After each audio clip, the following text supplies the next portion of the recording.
My name is MacLeod. I'm a photographer here in Victoria, BC. Originally grew up in Port Alberni, but made my way down island.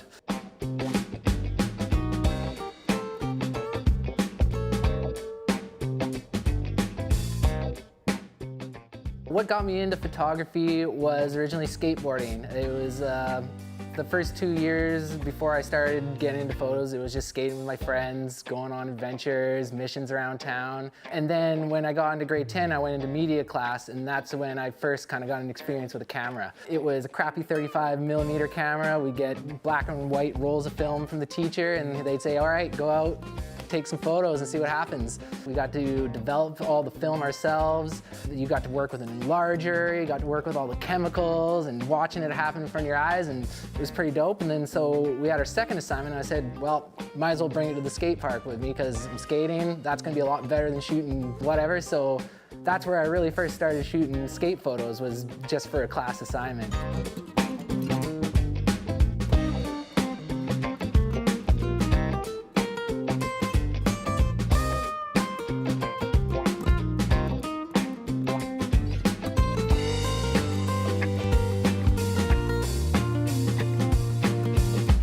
So I primarily shoot skateboarding photos. That's kind of what it's always been because I love skateboarding. It's just, how can I stay around my friends skating? How can I capture the crazy shit that they're doing? It's just a moment in time capture that's almost like a time machine. When you look at it, you start to remember certain things you forgot. You start to go down a day that you totally forgot, or a week, and then you remember this and that. So I find that really cool.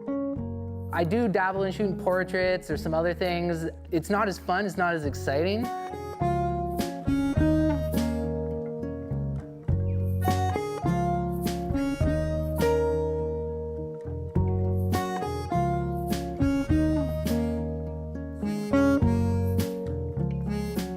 Where I learned it was mainly off of this website called Skate Perception, and it was pretty much an online forum for photographers, videographers, writers.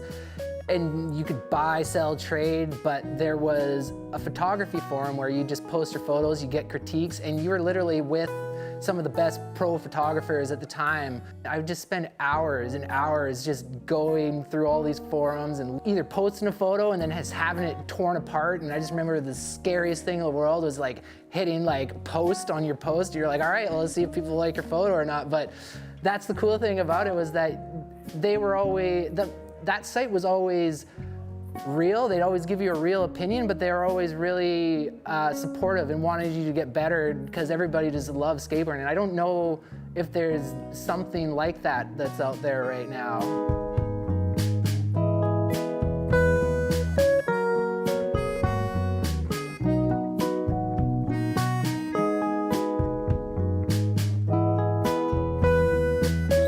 Pride's had a full list of all the different spots that he wanted to hit on his phone, and it was just to even be able to go along with them on their madness of taking something from their mind and making it reality, and just being able to capture something they'd put so much time and thought and effort into.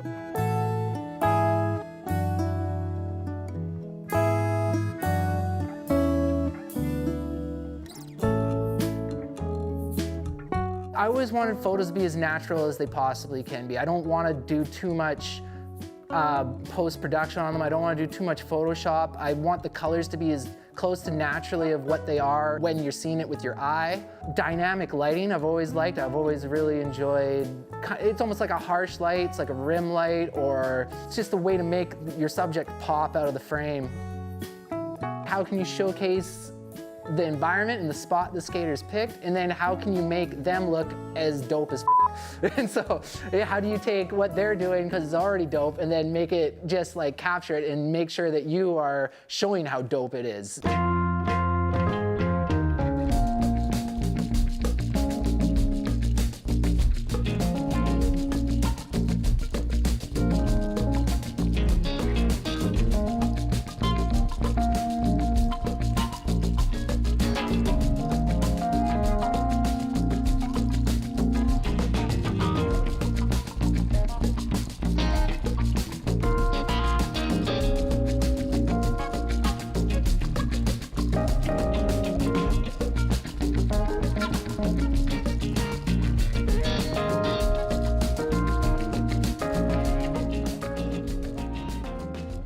different photographers I've looked up to over the years, like Scott Pommier, Brian Cassie, Owen Wojtowicz, like Sue Trin back in the day.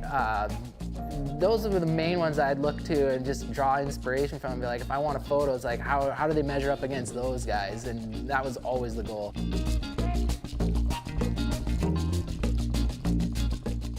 Magazines were always in the back of my head to get into because that's the aspiration of a young skateboard photographer. Back in the day, not so much now. It's hard when there's only 2 issues a year from 2 Canadian skate mags, but you got a bunch of different zines and stuff like that too. But it was a lot different back in the day.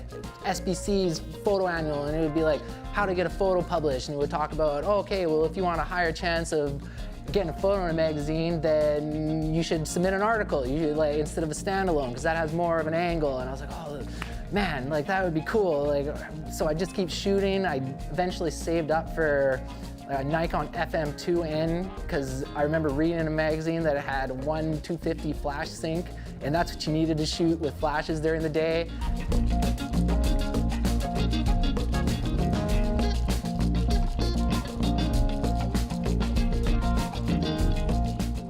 The learning curve was a lot slower back in the day than it was now because you'd have to wait till your roll of film was done and you weren't shooting all the time. So sometimes it would take a month and a half before you're even done that roll, and then you'd have to develop it, and then you'd hope something came back right, and if it wasn't right, you're like, oh, like, sorry boys, I blew it.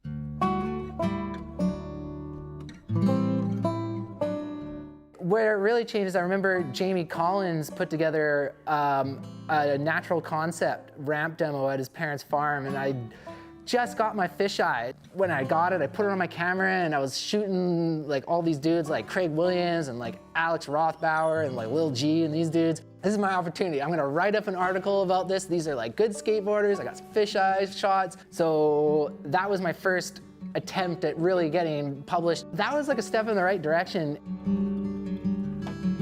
But then what happened was that Jamie Collins saw the article online, and he like, I heard somebody was like, oh, Jamie's trying to get a hold of you about the article. I was like, oh, like, is he pissed at me that I didn't like ask permission to like write this article about it and like submit it before? And he's like, no, man, like this is sick. Like, let's go shoot photos. And then that was really like when I was like, okay, like there's 2 of us with the same goal. Like, I can't even believe like the local legend even wants to talk to me, let alone shoot photos with me.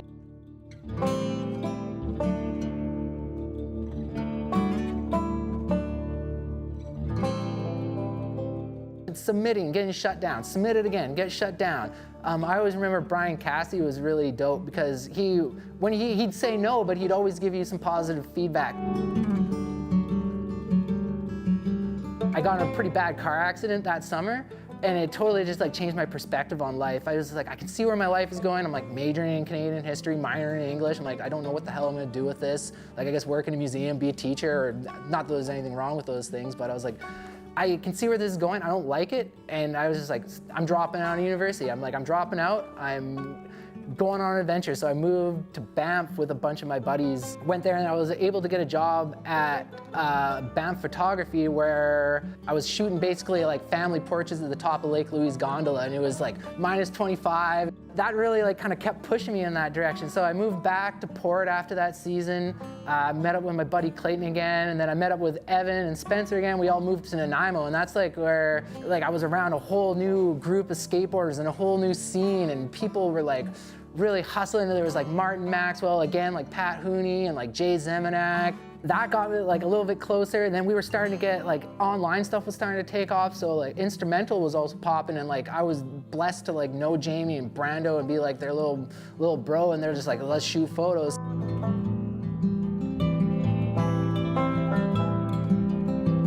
We were trying to get in the magazine with Jamie, we were trying to get in the magazine with Instrumental. In hindsight, it was like the worst trips of all time. Jamie's like, okay, I have this like cool idea where it's a bridge above Kennedy Lake. I'm gonna put some angle iron on it. It's like a wooden ledge this high, but we'll go out there and it'll be dope. So we like go out there, it's freaking snowing everywhere.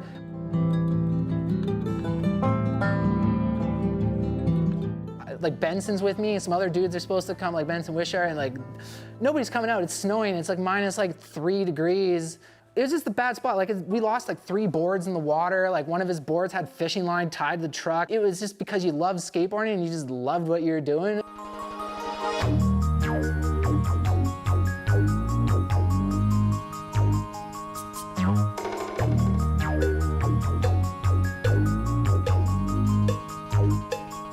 It was snowing out, this one like crazy snowstorm in Nanaimo this time. And it was like, I don't know, for Nanaimo, it was like, I don't know, like 2.5 feet of snow or something like that. And my buddy Jim was supposed to pick me up after work, and I was talking to this one homie Daryl that worked there, and I was just talking about how like, I don't give a shit, man. Like, I'm just gonna shoot photos. I'm just gonna like follow my dream. I don't care if I'm broke. I don't care like what I gotta do. I'm just gonna freaking keep doing it. I'm just gonna keep hustling it and see what happens. I find out from Jim that he's like, oh, dude, I can't pick you up. I'm sorry. I'm like, oh, what do you mean, dude? Like, I just missed the bus. Like I was supposed to catch, like, I was counting on you picking me up. Now I missed the bus. Now I gotta wait like another half an hour for the next bus. So I was like, okay, I'm not walking through my shortcut. Too much snow. Like, I can feel it up my legs. I'm like, I'm going through the path. I'm gonna walk through the school. But I rolled up on the homies, setting up to hit this double kink rail, and I was like, no way. I was like, there's no, like the timing of that couldn't have been, it was absolutely perfect. If I would have caught that ride home, I would have missed them. If I would have caught in the first bus, I would have missed them.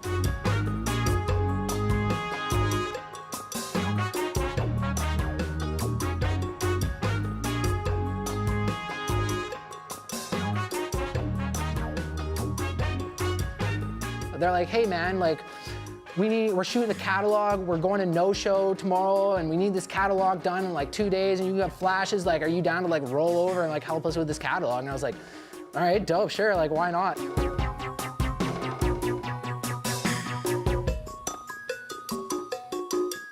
I go to no-show with them, and I'm like walking around no-show, and I'm like, wow, like I fucking know like a lot of people here. Like Vancouver is where I gotta go. So because of that, I moved over there, and I remember I get this email from Frank Daniello. Frank Daniello was like the managing editor at Concrete at the time. And they're like, hey, we just need somebody to start doing online articles for the summer. And I was like, okay, cool.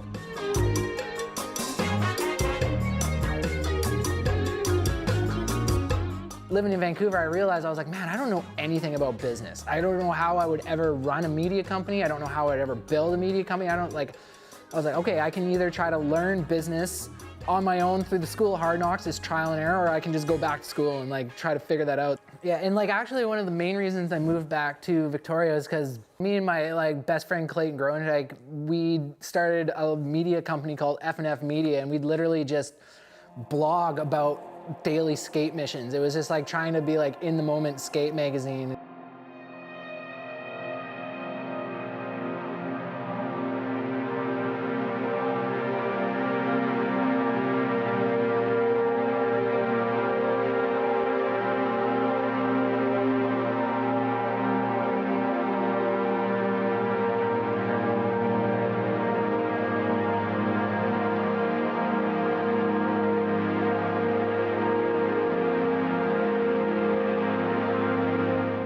Jamie's like, his mind, he's like, how can I get in a magazine? How, like, what can I do? Like, I live in Tofino, and I remember just like being at his house, and we're out there drinking beer, having a cig on his deck, and he brings out his flip phone and he shows me this grainy little photo of like, I can't even really see what it is. It's like a brick quarter pipe. He just built that on his own for 2 years in the forest, didn't tell anybody.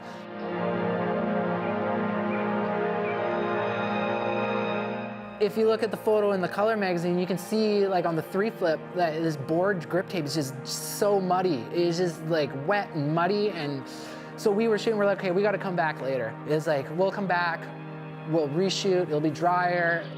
Jamie passed away in 2012, and that really just kind of put a damper on things for everybody for a little while. You're not always offered tomorrow, man. It's like, it can go away. Luckily, right after that, Color did a really nice memorial piece for him in the spot, and there was a full online article for the instrumental trip up there with all the homies, and we got to pay tributes and skate it and just do what he had envisioned.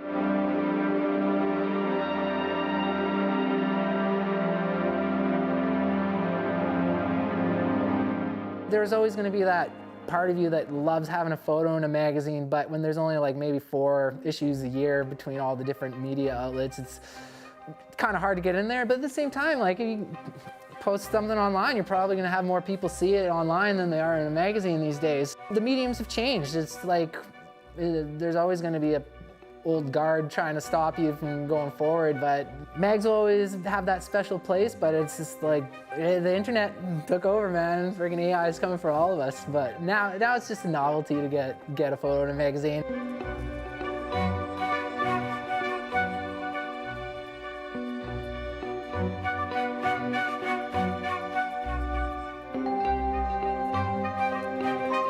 Photos really keep me skating too, because I just love the mission of going out.